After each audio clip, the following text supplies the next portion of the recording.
हिताचे निर्णय घेतले त्याची सूची तुम्हाला पाठवतो मी।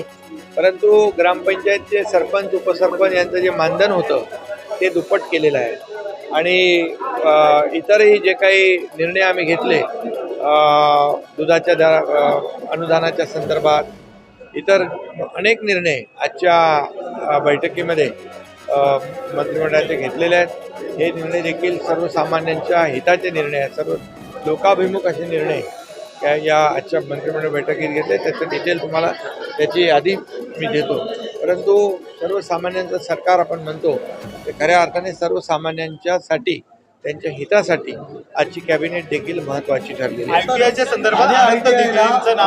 ठाण्याच्या स्किल डेव्हलपमेंट सेंटरने ठाण्याच्या ITIला देखील धर्मवीर आनंद दिघे साहेबांचं नाव या ठिकाणी दिलेलं आहे। धर्मवीर आनंद दिघे साहेबांचं जे कार्य आहे ते फार मोलाचं आहे आणि त्यासाठी त्यांचं नाव देण्याचा निर्णय घेतला आहे। त्याचबरोबर आपल्या पुणे एअरपोर्टला संत तुकाराम महाराजांचं नाव दिलेलं आहे।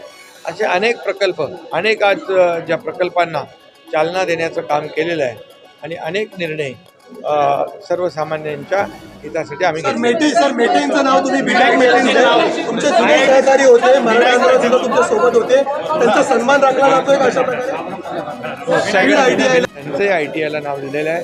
खरं म्हणजे त्यांचंही कार्य जे आहे खूप मोठं कार्य आहे आणि म्हणून जे आपले या क्षेत्रामध्ये काम करणारे लोक आहेत होते आणि त्यांचं आज एक गौरव करण्याचा एक प्रयत्न छोटासा सरकारने केलेला आहे। त्यामुळे या आजच्या मंत्रिमंडळ बैठकीमध्ये अनेक निर्णय घेतले, त्याची सगळी तुम्हाला मी सूची जी आहे ती पाठवतो।